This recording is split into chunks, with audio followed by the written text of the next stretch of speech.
अरे बेटी, थोड़ा जोर लगा, थोड़ा जोर लगा, अभी देख हो जाएगा। थोड़ा जोर लगा बेटी। आ, आ, आ, ओए ओए ओए आगे मैया के, ये कैसा बच्चा है रे? आगे मैया के, आधा घोड़ा आधा इंसान का बच्चा, ये कैसा है रे? मिताली एक अजीब से बच्चे को जन्म देती है जिसका शरीर घोड़े का था लेकिन सर इंसान का था।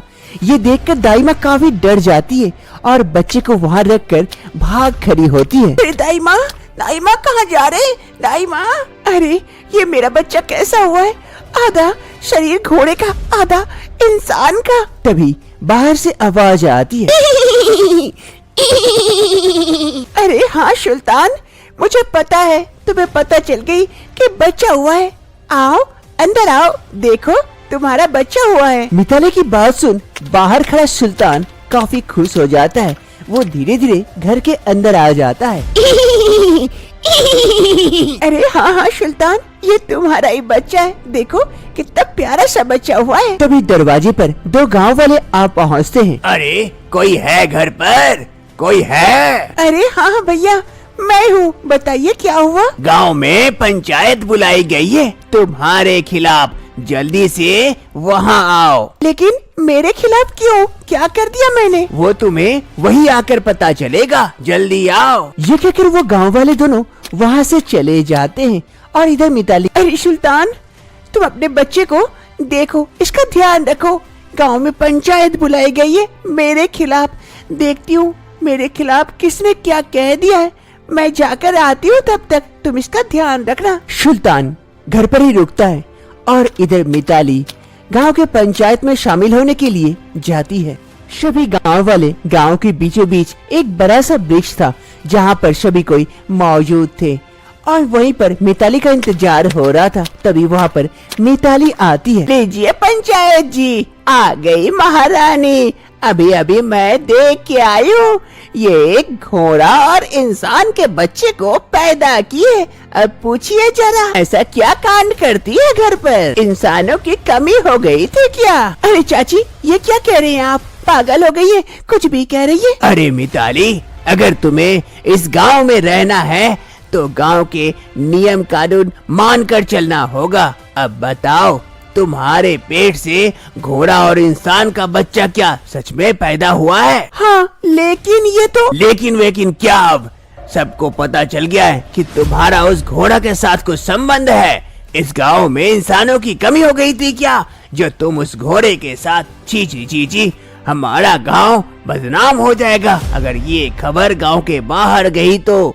सुन लो, तुम्हें ये गांव छोड़ना होगा। अरे पंचायत जी, मेरी बात तो सुनिए पहले, उसके बाद कोई निर्णय लेना होगा तो लीजिएगा, उससे मैं सहमत रहूंगी। क्या कहना है, कहो अपने सफाई में। अगर सच्चाई जानना ही है तो सुनिए। कुछ समय पहले की बात है, मैं और सुल्तान एक दूसरे से प्यार करते थे, इसीलिए एक रोज मंदिर में जाकर दोनों शादी रचा लेते हैं। इस शादी से हम लोग दोनों काफी खुश होते हैं। शादी के बाद वापस हम दोनों घर की ओर लौटने लगते हैं। घर काफी दूर था, जंगल के रास्ते धीरे धीरे आगे बढ़ते हैं। हम लोग दोनों काफी थक चुके थे, लेकिन रुक नहीं रहे थे कि शाम होने से पहले घर लौटना है, इसीलिए चलते जा रहे थे। हम लोग काफी थक चुके थे।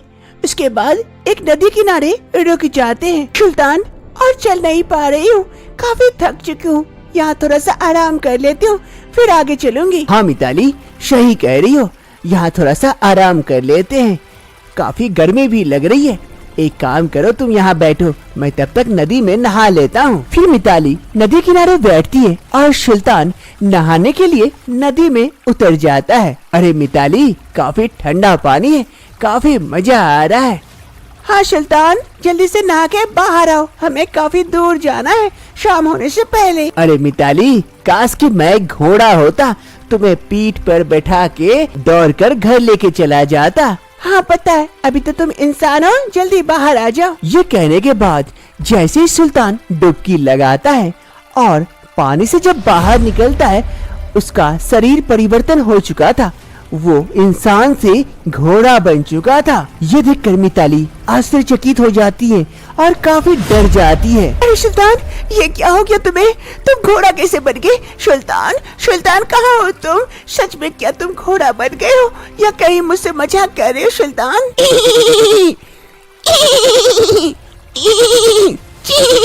अरे सुल्तान, तुम कुछ बोल क्यों नहीं रहे हो? क्या हो गया सुल्तान? तुम घोड़ा कैसे बन गए?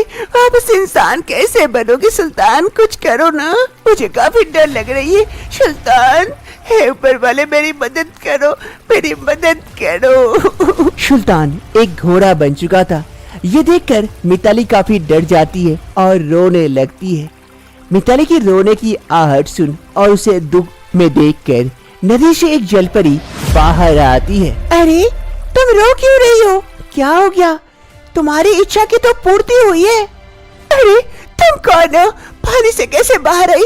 कौन हो तुम? मैं एक जलपरी हूँ और सबकी इच्छा पूर्ति करती हूँ। मेरी भी इच्छा पूरी कर दो, मेरे पति को वापस इंसान बना दो। ये नहीं हो सकता है, इच्छा एक बार ही पूर्ति की जा सकती है और अगर कोई जान जाए कि ये इच्छा पूर्ति की नदी है तो उसकी इच्छा और पूरी नहीं की जा सकती है।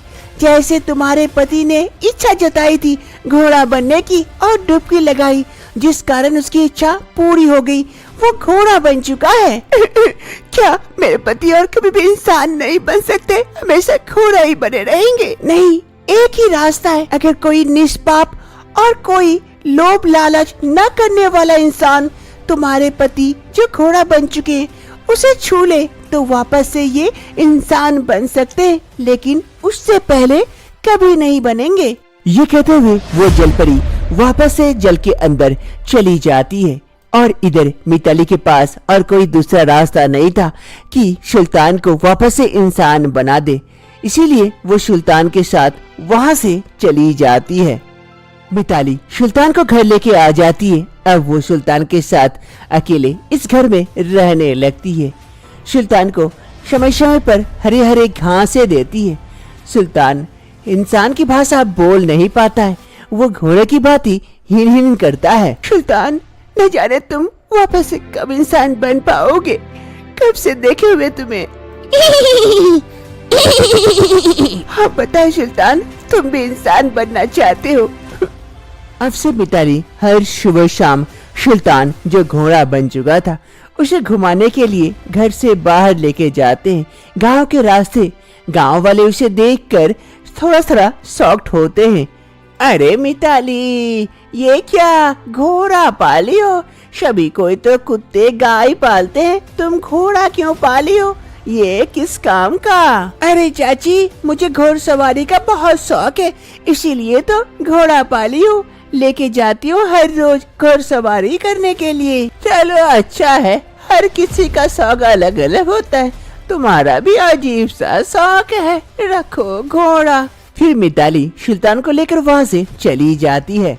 एक रोज मिताली सुल्तान को लेकर गांव के रास्ते जा रही होती है, तभी लाला जी की नजर पड़ती है घोड़े पर। अरे बेटी, कहाँ जा रही हो ये घोड़ा लेकर? ये घोड़ा तुम्हारे किसी काम का नहीं है, मुझे बेच दो, अच्छा खासा पैसा दूंगा, बदले में गाय खरीद लेना, दूध बेचोगी पैसा कमाओगी, ये किसी काम का नहीं आएगा, मैं इसे ले जाकर सामान ढुलाऊंगा, क्या कहती हो? अरे नहीं लाला जी, मैं इससे घोड़सवारी के लिए लेके आई हूँ, आप दूसरा घोड़ा खरीद लेना, मैं इसे नहीं बेचूंगी। कैसे कैसे शौक हैं आजकल के लड़कियों के, ठीक है तुम्हारी जैसी इच्छा। ये कहते हुए लाला जी वहाँ से चले जाते हैं और इधर मिताली, देखो सुल्तान, तुम्हारे तो अब दाम भी लगने लगे, काफी कीमत पर बिकोगे, क्या करूँ, बेच दूँ क्या?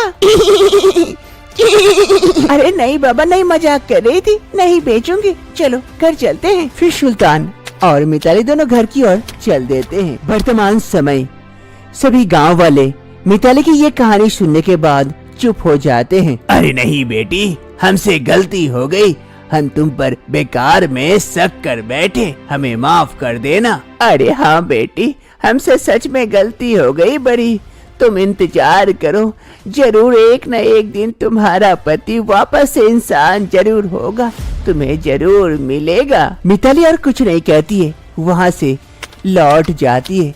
सभी गांव वालों को अफसोस होता है कि वो सभी कोई मिलकर मिताली पर दोष लगा रहे थे। इधर वो बच्चा घर पर ही था।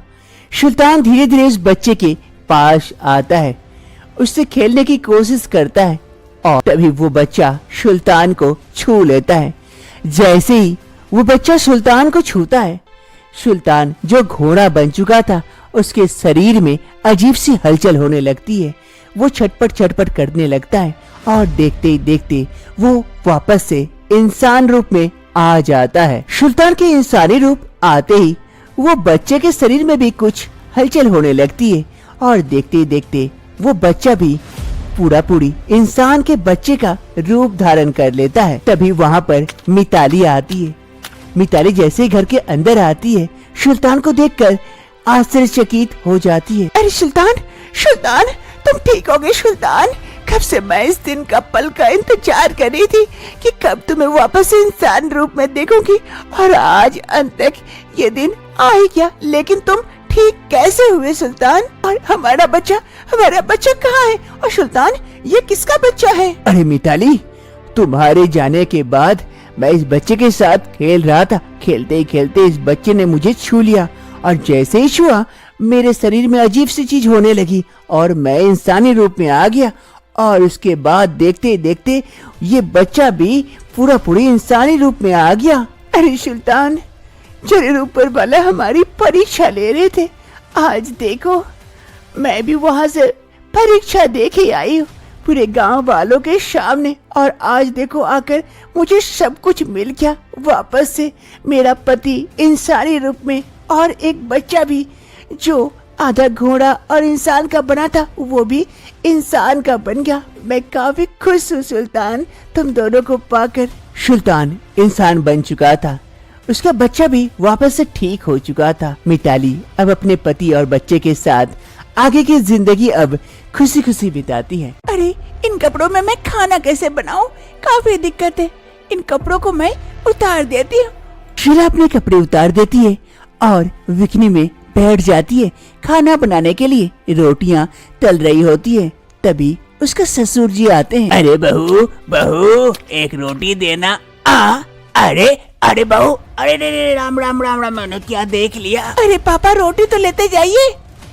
राकेश और शीला दोनों एक ही ऑफिस में काम किया करते थे। प्रोजेक्ट के सिलसिले में हर रोज दोनों की मुलाकात होती थी। मुलाकात दोस्ती में बदल जाती है और दोस्ती प्यार में। दोनों एक दूसरे को डेट करने लगते हैं। राकेश, हम दोनों एक दूसरे को कितने अच्छे से जानते हैं, एक दूसरे से प्यार भी करते हैं, तो चलो ना इस प्यार के रिश्ते को शादी के बंधन में बांध ले। अरे हाँ शीला, मैं भी तो यही सोच रहा था। हम पंडित जी से बात करके शादी कर लेंगे मंदिर में। और तुम्हारे घर वाले? अरे वो तो गांव में रहते हैं ना, शादी के बाद वहाँ चलेंगे हम दोनों। हाँ राकेश, मुझे भी गांव खूब पसंद है। एक अच्छा दिन देखकर राकेश और शीला दोनों मंदिर में आकर शादी रचा लेते हैं। दोनों इस शादी से काफी खुश होते हैं। शादी के बाद राकेश शीला को लेकर गांव पहुंच जाता है। घर में राकेश का बाबूजी रामलाल बैठकर चाय पी रहे होते, तभी राकेश आवाज लगाते, माँ, बाबूजी। अरे कौन है? कौन? अरे बाबूजी, मैं हूँ राकेश। अरे राकेश बेटा, तू अचानक से, और ये साथ में कौन है? अरे बाबूजी, ये आपकी बहू है। शादी रचाकर हम यहीं सीधा चले आए हैं। अरे वाह वाह, ये तो बहुत खुशी की खबर है। अरे सुनती हो? अरे भाग्यवान, जल्दी आओ जल्दी। देखो राकेश आया है, साथ में बहू भी लाया है। ये बात सुनते ही राकेश की माँ शांति देवी दौड़े दौड़े वहाँ आ पहुँचती है। अरे राकेश बेटा, अरे बहू, अरे बड़ी प्यारी बहू है, कितनी सुंदर है। अच्छा क्या बेटा शहर से शादी करके आ गया? यहाँ तो तुमको इतनी सुंदर लड़की मिलती ही नहीं। अरे जाओ जाओ, बहू को घर के अंदर लेके जाओ। अरे राकेश बेटा, आओ यहाँ बैठो, कुछ बातें भी कर लूं तुमसे। इधर शीला शांति देवी के साथ घर के अंदर चली जाती है और राकेश जाकर अपने बाबूजी के बगल में बैठता है और दोनों बातें करते हैं खूब। दूसरी सुबह शांति देवी अपनी बहू शीला को लेकर रसोई आती है। अरे बहू, ये देख, ये हमारा रसोई है। आज तुम्हारी वैसे भी पहली रसोई है, तो कुछ भी आता है तो अच्छा सा बना देना, ताकि सबका दिल जीत लो। हाँ माँ जी, जरूर जरूर कुछ बनाती हूँ अच्छा सा। ठीक है बहू, तू बना, मैं तब तक घर का काम देखती हूँ। सास शांति देवी वहाँ से चली जाती है और इधर शीला, अरे अब मैं क्या बनाऊँ, कुछ भी तो नहीं आता है।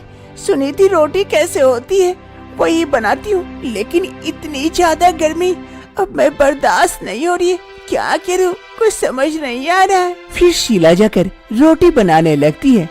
शीला को काफी गर्मी हो रही थी, वो गर्मी से परेशान हो चुकी थी। अरे इतनी गर्मी बर्दाश्त नहीं हो रही है, एसी भी नहीं है, इतनी गर्मी में मैं तो मर जाऊंगी। नहीं, क्या करूँ अब, एक काम करती हूँ, इन साड़ियों को उतार देती हूँ, तब थोड़ी सी कम गर्मी लगेगी। फिर शीला खाना बनाते बनाते एक एक कपड़ा उतार देती है और धीरे धीरे सारे कपड़े उतार कर बिकनी में आ जाती है। हाँ, अब थोड़ी सी राहत मिली, अब थोड़ी सी गर्मी कम लग रही है। जल्दी जल्दी से रोटियां बना लेती हूँ, फिर बाहर जाती हूँ, काफी गर्मी है। फिर इधर शीला रोटियां बनाने लगती है। तभी शीला का ससुर रामलाल रोटी मांगने के लिए रसोई आता है। अरे बहू, बहू दो रोटी। अरे राम राम राम राम, क्या देख लिया मैं। अरे बहू, ये क्या कर रही हो, कपड़े उतार कर क्यों बैठी हो रसोई में। अरे बाबूजी, कहाँ उतारी हूँ, कपड़े तो पहने हुई हूँ, गर्मी लग रही थी इसीलिए सारे उतार दी, इसमें बुराई क्या है। अरे अब मैं कैसे तुम्हारी तरफ देखूं। अरे भाग्यवान भाग्यवान, यहाँ आओ जरा देखो बहू को। ये कहते हुए रामलाल वहाँ से चला जाता। अरे बाबूजी रोटी मांगने आए, रोटी लिए बनाई, चले गए। दूसरी रोज शांति देवी के घर कुछ मेहमान आए हुए थे। अरे शांति, सुना है तुम्हारी बहू भी आई है, जरा उन्हें तो बुलाओ, देखूं तो कैसी है। शहर की लड़कियाँ बहुत सुंदर होती है, सुना तो है, आज देख भी लूंगी। अरे हाँ दीदी, क्यों नहीं, अभी बुलाती हूँ। अरे बहू बहू, जरा मेहमानों का मुंह मीठा तो करा।